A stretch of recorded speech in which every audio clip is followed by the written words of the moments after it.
Hey guys, it's been a while since I've done a video. I keep saying I'm going to do them and something comes up and either it's too loud in the house, too many kids, or too busy of a day. So I'm going to try to do some videos today. I've had a whole batch of Bibles, 2 of them actually gifted to me, and a new one on the way from a Bible return I did for my NASB from another video. My genuine leather one had some issues that I mailed it back and they actually refunded the money, so I have a HCSB that's coming in the mail that I ordered from christianbook.com. Anyways, I'm going to get to these Bibles instead of just dragging on about that. This one here is a Local Church 115. There's a couple more videos of the 115 on YouTube channel, Eggman Mania, and George Rodriguez, he has one. The newer ones, this is a 2013, and I know that Eggman Mania's Bible was a 2013, which is strange because this one is completely, has a different look to it. So they do get different batches of leather in, so you never quite know if you're going to get the one that's in his video has more of a river grain, or you're going to get the, more of the wrinkled type look that they have on their Bibles. But some of them don't have that, so you do have to be aware with Local Church, since it is a church and not a business, that they don't do these straight runs with a perfect matching Bible. Even with like R.L. Allen or your other expensive brands like Cambridge, you're going to get more of an even looking Bible that pretty much matches every other Bible. With Local Church you won't get that, because you kind of do, but it depends on what leather that they got at the time, because they have to save money and find a leather company that saves them money, so they end up with different grades of leather, and you'll get a little bit of different, but overall Local Church makes good Bibles, so you don't really have to worry about the quality of the Bible, just a different look. So if there's a look that you don't quite care for, then don't worry about that. Just call them up and say, hey, I'm looking for this style. Is it possible that I can get another style? I'm sure they might help you out with that. I've never had to do that, but they are a great place to call. They really nice people. So anyways, I put a ruler in my video because of a new friend that I have that I've met. She's really great. It's been really good having fellowship with her, and she said, hey, you never put a ruler in there. Why don't guys do that? We always just, here's another Bible that's the size of it, or, we try to throw in, here's my phone battery, to give people an idea. So anyways, I decided, okay, I'll put a ruler in there, and, girls will be girls, right? Us guys are pretty weird. Anyways, this is the 115, and let's see, it's just under 8 inches. It's almost 8 inches exactly, but just barely under.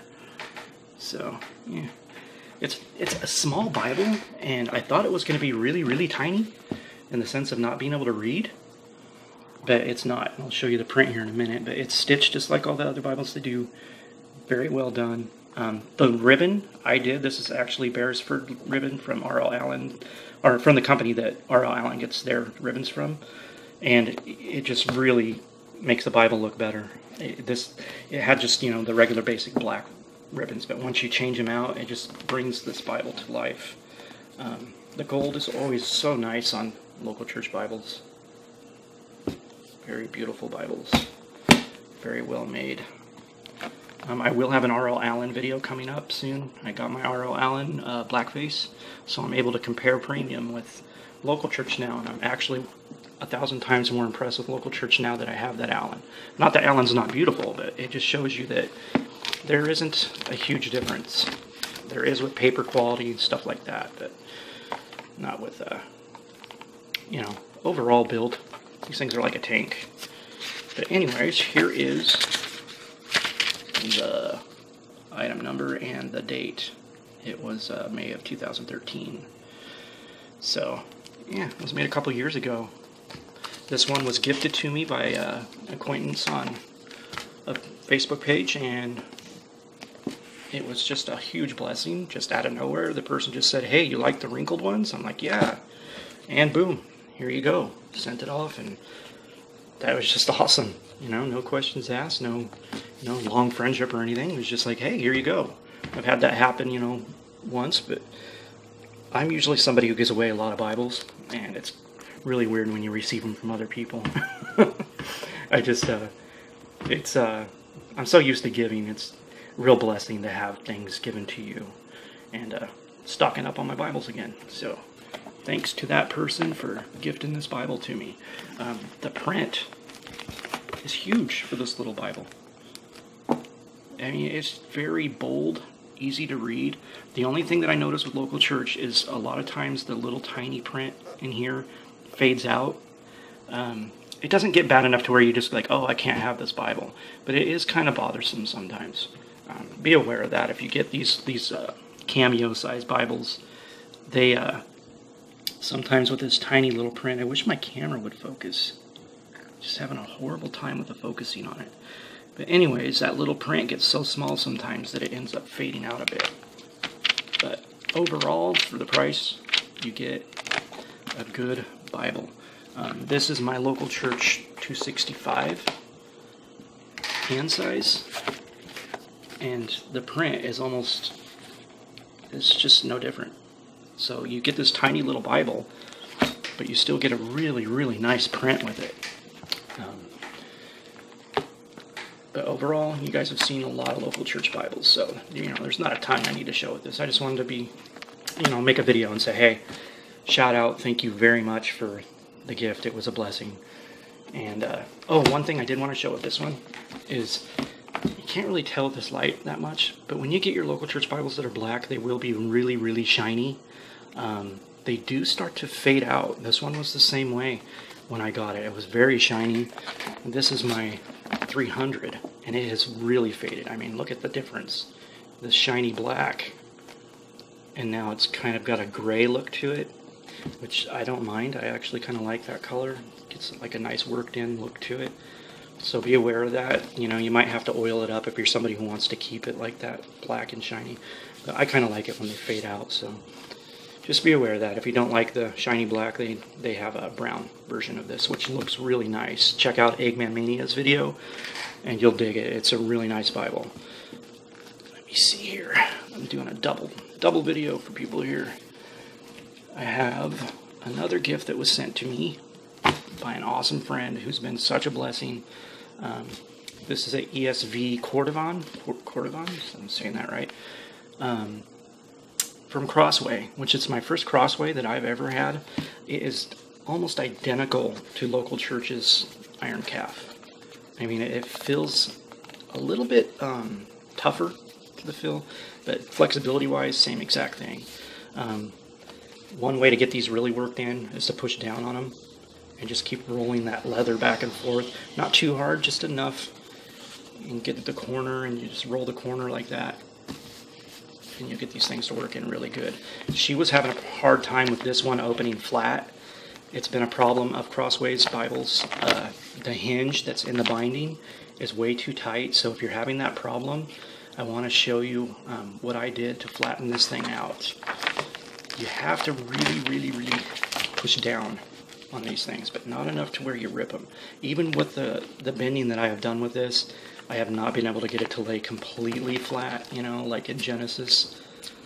It still wants to kick back. It is a very, very tough little Bible to get worked in. But I did get it, flatter than it was when I got it. Here, hold on. I have a holder thing I can put this on just a second.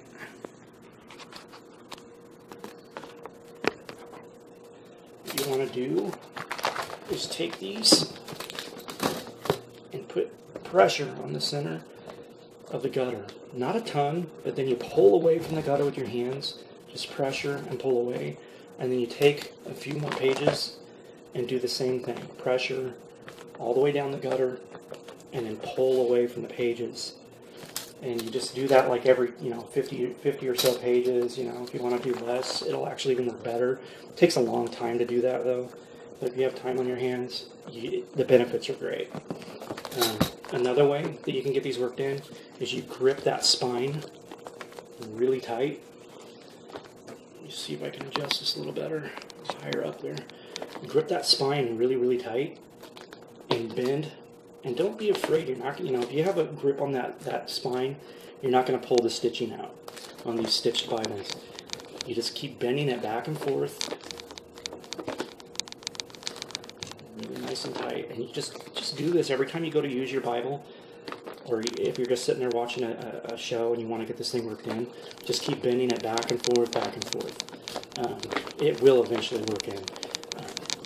Some of these Bibles do have an issue, and this one does. She was actually given a brand new Bible for this. Crossway is an awesome company. They refunded her Bible and let her keep this one to gift to somebody. So it was gifted to me. So try out Crossway, guys. If you have a problem with them and there's something wrong with your Bible, give them a call and say, hey, something's wrong. And I will show you exactly what was going on with this one. And she didn't know that this was happening. You can literally stand the paper up, like my Thompson chain video. It's super, super stiff. It has water damage. So what you see are these wrinkles throughout the pages. Whenever you see this like really weird waviness in the gilding, you see the gilding, it gets dark and then light and then dark. Be aware that your Bible might have water damage. I've had Bibles with that and it didn't have any stiffness. So it kind of varies. My Thompson chains had that so bad I had to return them. What it does is it puts a hard layer of paper every so many inches, and it just turns your paper into rock hard. It causes it to stiffen up in certain spots. So it gives it that, you hear that crunchy, that sound. So the paper is just way, way too hard because of water damage. The moisture was too much in the factory or something. So be aware of that. That can happen to you if you've spent a lot of money on a Bible. Call the company, especially Crossway. They're great. They're really awesome. The inside liner is beautiful on this Bible. I love this inside liner. It's got like a really rough feel to the grain. It's so nice to have not just this, flat look to it. It's one of the nicest covers I've seen on a Bible. It's beautiful. This Cordovan, some people don't like the wrinkles bit. I'm a wrinkle fan. I love it. So it's a cool Bible. It's super soft. Now that I have it worked down, it's a thin line, so you're pretty much going to be reading it in an area where it doesn't need to lay flat. It's not a study Bible, so not that big of a deal. But now that I have it worked in really well, floppy. Even if this paper was better, it'd be super floppy. But that's the print in it. This is one that they don't make anymore, I guess. From what I've told is I've only have one other ESV. So this is my second ESV. And the other one I have a study Bible somebody gave to me, and I don't use the study Bibles that much because they're so thick and bulky. So this one's going to be great for when I need to use other translations. But this flips through the pages really nice. It doesn't have water damage to the point where you can't, flip through the pages like my Thompson would turn in big chunks. It was so rock hard. But this one's nice and smooth, so no problems with that. Just be aware, guys, to watch for those wrinkles, the dark lines in your gilding. You can really end up with a Bible that, you spent money on that's damaged, and they return them really, really easy with Crossway. So anyway, there's the red and the print, and some really nice maps in the back. I really like how they do the dark main word there with the concordance in the back. It's really cool. But there's some nice maps in there, and super cool leather. I love this leather. It's like way spongy. It's nice. Good stuff. Anyways, I wanted to say thank you, EM. Awesome gift, and you've been such a blessing to me. So thanks for the Bible. Oh, and see this one? NLT. Told you I'd show you it again. It's worked in. Floppy. Just like the floppiest Bible I have, I think. Out of all my Bibles, I would say it's on the floppiness level of the NASB that I had. The genuine leather. Screwed up the page there. So it is kind of used a little bit, but not in the sense of I've barely used it at all. It's just a really, really floppy Bible. Look how flat that thing lays. Isn't that crazy? Anyways, thanks for being such a blessing. Okay, God bless. Video's over. Take it easy.